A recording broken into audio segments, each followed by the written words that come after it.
मध्य प्रदेश में स्थित बुंदेलखंड और बुंदेलखंड में स्थित बागेश्वर धाम। जो भी यहाँ पर आता है मनवांछित फल पाता है। कहते हैं दोस्तों कि लोग यहाँ पर आते नहीं हैं, बागेश्वर धाम महाराज खुद बुलाते हैं।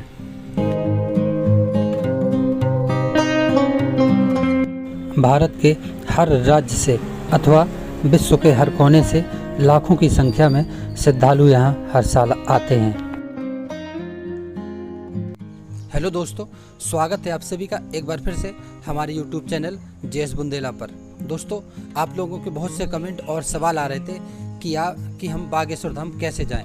तो दोस्तों, आज हम आपको एक परफेक्ट और संपूर्ण जानकारी देने वाले हैं कि आप बागेश्वर धाम कैसे जा सकते हैं। अगर दोस्तों आप लोगों ने ये वीडियो अगर पूरी देख ली तो गारंटी है कि आप कहीं से भी आ रहे हैं, इंडिया के किसी भी कोने से आ रहे हैं या फिर आप फॉरेन से भी आ रहे हैं, तो आपको बागेश्वर धाम जाने में कोई भी दिक्कत नहीं आएगी। तो दोस्तों, हम अपने वीडियो को स्टार्ट करते हैं और अभी हम फिलहाल छतरपुर रेलवे स्टेशन के पास खड़े हुए हैं। ये बागेश्वर धाम जाने का एक बहुत ही प्रमुख स्थान है। यहाँ से आप कहीं से भी आते हैं तो आप छतरपुर रेलवे स्टेशन आ सकते हैं। हम अभी आपको संपूर्ण जानकारी देने वाले हैं कि आप जैसे कि बागेश्वर धाम कैसे जाएं, उसके अलावा साथ में क्या क्या लेकर जाएं, अपने साथ जो आपका सामान रहेगा बागेश्वर धाम जाने के लिए वो क्या क्या होगा, उसके अलावा कितना खर्चा आएगा। सबसे ज़रूरी चीज़ कि खर्चा कितना आएगा, क्योंकि लोगों का बजट के हिसाब से और हम चाहेंगे कि कम से कम बजट में आप बागेश्वर धाम घूम के वापस अपने घर चले जाएं। और कहाँ रुकें, जो बहुत ही ज़रूरी चीज़ है कि हम आ तो जाते हैं लेकिन रुकने की व्यवस्था नहीं हो पाती है। तो आज हम आपको वो भी बताएंगे कि बागेश्वर धाम आना है आपको तो आप कहाँ पर रुकेंगे। पाँचवा है वो जाने का सही समय कि आप बागेश्वर धाम किस समय जाएं और कौन सा समय आपके लिए सबसे लाभकारी रहेगा। और दोस्तों, जो सबसे ज़रूरी चीज़ कि आप महाराज जी से कैसे मिल सकते हैं, ये भी हम आपको बताएंगे। जो अभी छतरपुर रेलवे स्टेशन में गाड़ियाँ आती हैं वो दोस्तों सबसे पहले एक गाड़ी आती है, उसका नाम है गीता जयंती एक्सप्रेस, जो कि दोस्तों कुरुक्षेत्र से खजुराहो के लिए चलती है। और रास्ते में उसके बहुत सारे स्टेशन पड़ते हैं, जैसे कि दिल्ली, मथुरा और ग्वालियर, आगरा, झांसी होते हुए सीधे छतरपुर होते हुए खजुराहो तक जाती है। तो आप खजुराहो में भी उतर सकते हैं या फिर उसके पहले छतरपुर में भी उतरकर सीधे यहाँ से ऑटो लेकर बागेश्वर धाम जा सकते हैं। इसके अलावा यहाँ पर दूसरी गाड़ी जो आती है वो दोस्तों अंबेडकर इंदौर से होती है सीधे प्रयागराज के लिए जाती है, जो छतरपुर रेलवे स्टेशन पर लगभग 10:30 बजे रात में आती है। तो अगर आप उस वाले रूट से आ रहे हैं, इंदौर भोपाल की तरफ से आ रहे हैं, अंबेडकर नगर प्रयागराज से गाड़ी आती है, वो आप ले सकते हैं। इसके अलावा जो यहाँ पर तीसरी गाड़ी आती है वो बनारस से मुंबई के लिए जाती है। अगर आप बनारस या फिर मुंबई की तरफ से आ रहे हैं तो आप बनारस टू मुंबई जो गाड़ी चलती है उसका यूज़ कर सकते हैं। दोस्तों, उसकी फुल डिटेल आप गूगल में चेक कर सकते हैं कि वो गाड़ी कौन से रूट से कहाँ से होते हुए छतरपुर रेलवे स्टेशन तक आती है। दोस्तों, इसके अलावा यहाँ पर एक चौथी गाड़ी भी आती है, अहमदाबाद से बरौनी के लिए चलती है। और दोस्तों, वो लगभग रात में 1:30 बजे छतरपुर रेलवे स्टेशन पर आती है।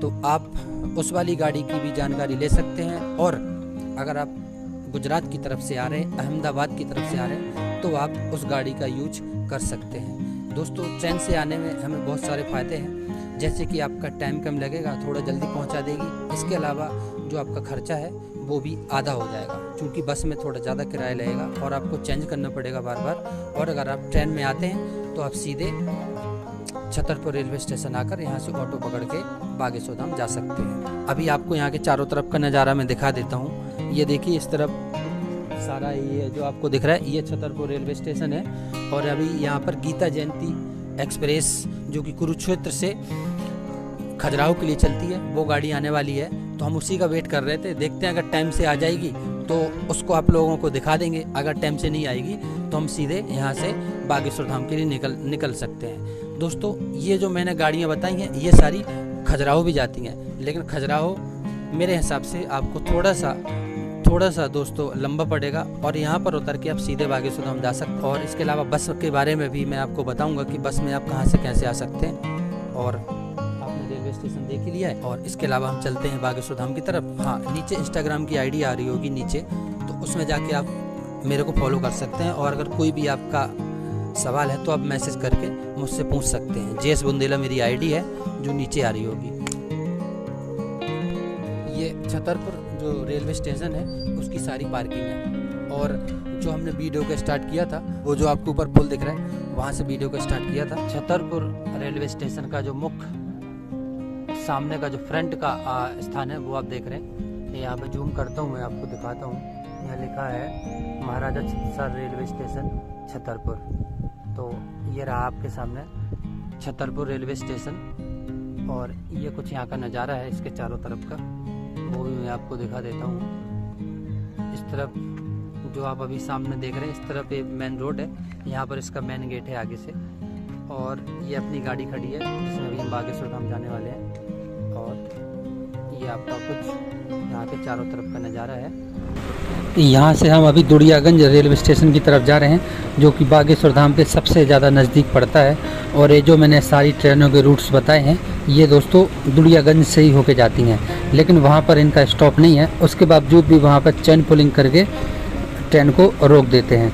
तो आइए आपको दुड़ियागंज रेलवे स्टेशन भी दिखा देते हैं। यहाँ पर जो भी आप अभी भीड़ देख रहे हैं, ये सारे लोग दुड़ियागंज की तरफ ही जा रहे हैं या फिर वहाँ से आ रहे हैं। और सामने आप देखिए, बिल्कुल सामने जो आपको ये मैं जूम करता हूँ, जो ये वाइट बिल्डिंग दिख रही है, यहाँ पर है दुड़ियागंज रेलवे स्टेशन। जैसे कि आप दुड़ियागंज रेलवे स्टेशन की टिकट बुक करेंगे तो टिकट बुक नहीं होगी। अगर आपको दुड़ियागंज रेलवे स्टेशन उतरना है तो आपको खजुराहो की टिकट बुक करनी पड़ेगी। उसके बाद चेन पुलिंग हो जाती है यहाँ पर, तो आप उतर सकते हैं। यहाँ पर मानिकपुर से 2 पैसेंजर ट्रेन चलती हैं, वो ही यहाँ पर रुकती हैं।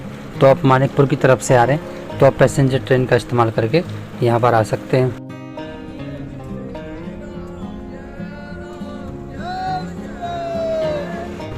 दोस्तों, इसके अलावा अगर आप कहीं ऐसी जगह से आ रहे हैं जहाँ से डायरेक्ट ट्रेन या फिर बस आपको छतरपुर के लिए नहीं है या फिर खजुराहो के लिए नहीं है, तो आप बस चेंज करके भी आ सकते हैं। जैसे आप झांसी आ सकते हैं, क्योंकि बहुत सारी गाड़ियाँ देश के विभिन्न क्षेत्रों से बहुत सारी गाड़ियाँ झांसी के लिए चलती हैं। तो आप झांसी आ जाइए, वहाँ से ट्रेन या फिर पैसेंजर ट्रेन या फिर बस के द्वारा आप छतरपुर या फिर सीधे बागेश्वर धाम मोड़ तक पहुँच सकते हैं। जैसे कि दोस्तों आप हरिद्वार से आ रहे हैं तो एक ट्रेन है जो हरिद्वार से सीधे मुंबई चलती है, लोकमान्य तिलक। तो वो बाया झांसी होके जाती है, तो आप झांसी उतर सकते हैं। झांसी से सीधे छतरपुर या फिर बागेश्वर धाम डायरेक्ट पहुंच सकते हैं बस के द्वारा। दोस्तों, अभी हम कश्मीरी गेट बस अड्डा पर खड़े हुए हैं दिल्ली में।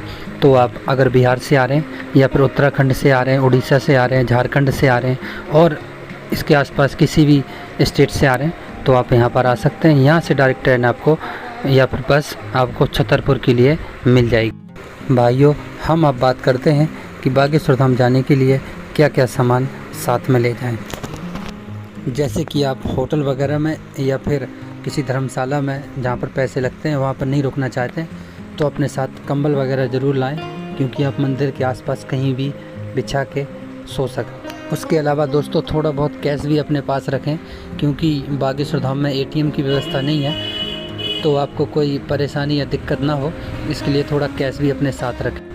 नहीं तो दोस्तों, अगर आपको कैश की ज़रूरत पड़ी तो फिर आपको गंज जाना पड़ेगा, जो वहाँ से करीब 6 से 7 किलोमीटर की दूरी पर है। और इसके अलावा अपने कपड़े जो भी है सब साथ में रखें। और दोस्तों, हो सके तो कम से कम सामान लाएं, ताकि आपको चलने में या फिर आने जाने में कोई भी दिक्कत ना हो। या फिर दोस्तों, अगर आप कंबल वगैरह नहीं लाना चाहते हैं तो आप यहीं पर 100-200 रुपये दे के आराम से नाइट में रुक सकते हैं। तो आपका जो वज़न होगा, आने जाने का जो बैग का वज़न होगा, वो और कम हो जाएगा। भाइयों, अब हम बात करते हैं कि बागेश्वर धाम में जाने का कितना खर्चा आएगा। भाइयों, मान लीजिए कि हमने अपनी यात्रा दिल्ली से स्टार्ट की है, तो जो भी मैं खर्चा बताऊंगा वो दोस्तों दिल्ली से बागेश्वर धाम तक का होगा। जैसे कि आप दिल्ली से AC वाली बस में आते हैं और आप स्लीपर कोच में आते हैं, तो करीब 1200 से 1300 रुपये आपका छतरपुर तक का चार्ज होगा। इसके अलावा अगर आप जो नॉर्मल बसेस हैं इससे आते हैं तो आपका किराया करीब 500 से 600 रुपये में आप छतरपुर आ जाएंगे। इसी हिसाब से जो दोस्तों ट्रेन है, अगर आप जनरल डिब्बे में आते हैं तो आपका जो टिकट है वो 200 रुपये की होगी। और इसके अलावा अगर आप रजिस्ट्रेशन कराते हैं तो आपको रजिस्ट्रेशन 360 रुपये में हो जाएगा। और अगर आप थर्ड एसी पर आते हैं तो करीब 800 रुपये आपका चार्ज होगा। और अगर आप सेकंड एसी पर आते हैं तो आपका चार्ज दिल्ली से छतरपुर तक का 1300 रुपये होगा। दोस्तों, छतरपुर आने के बाद आप यहां से ऑटो या फिर बस से भी जा सकते हैं। जैसे कि आपके साथ 6 से 7 लोग हैं या फिर फैमिली है तो फिर आप यहां से ऑटो बुक कर लीजिए, आपको जाने में आसानी होगी। और दोस्तों, अगर आप सिंगल हैं या आपके साथ 1-2 लोग हैं तो आप यहां से बस में भी बैठकर जा सकते हैं। बस में आपका थोड़ा किराया कम होगा। और जैसे आप 3 लोग हैं तो करीब 150 रुपये में आप बागेश्वर धाम मोड़ तक पहुंच जाएंगे। और जो ऑटो का किराया होगा वो लगभग छतरपुर से बागेश्वर धाम का 300 से 400 के बीच में होगा। लगभग 1800 से 2000 के बीच में आपका किराया दिल्ली से बागेश्वर धाम आने का और प्लस वापस जाने का होगा, जिसमें मैंने आपके रहने का प्लस खाने का कोई भी खर्चा इंक्लूड नहीं किया है। वो आप अपने जिस हिसाब से खर्चा करेंगे उस हिसाब से आप देख लेना।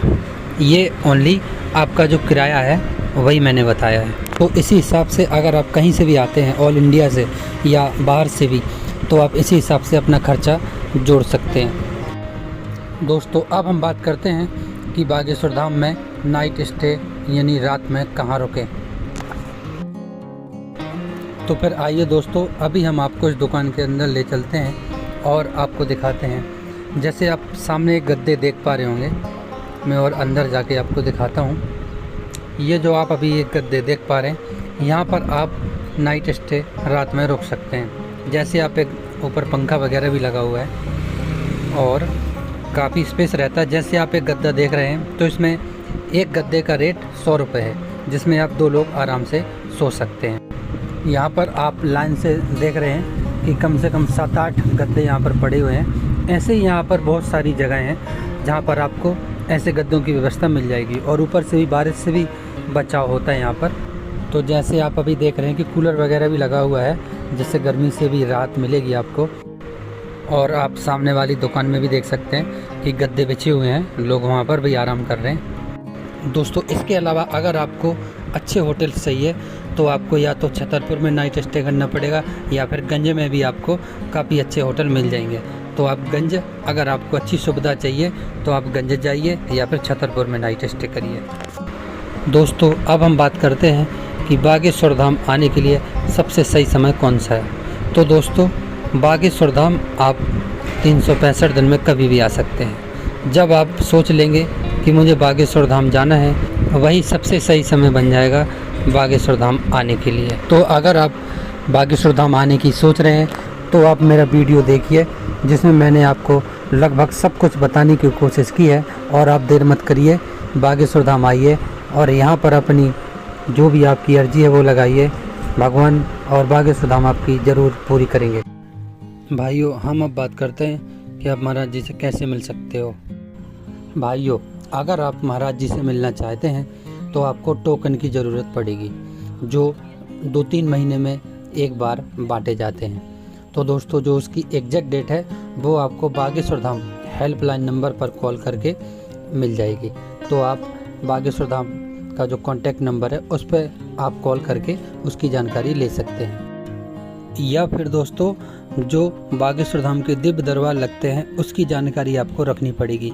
जहाँ पर भी बागेश्वर धाम का दिव्य दरबार लगे आपको वहाँ पर जाना पड़ेगा, जिसमें आपको टोकन की ज़रूरत नहीं पड़ेगी। अगर बागेश्वर धाम सरकार ने चाहा तो आपको भीड़ में से ही बुला लिया जाएगा और आपकी जो भी परेशानी है वो महाराज जी के समक्ष आ जाएगी।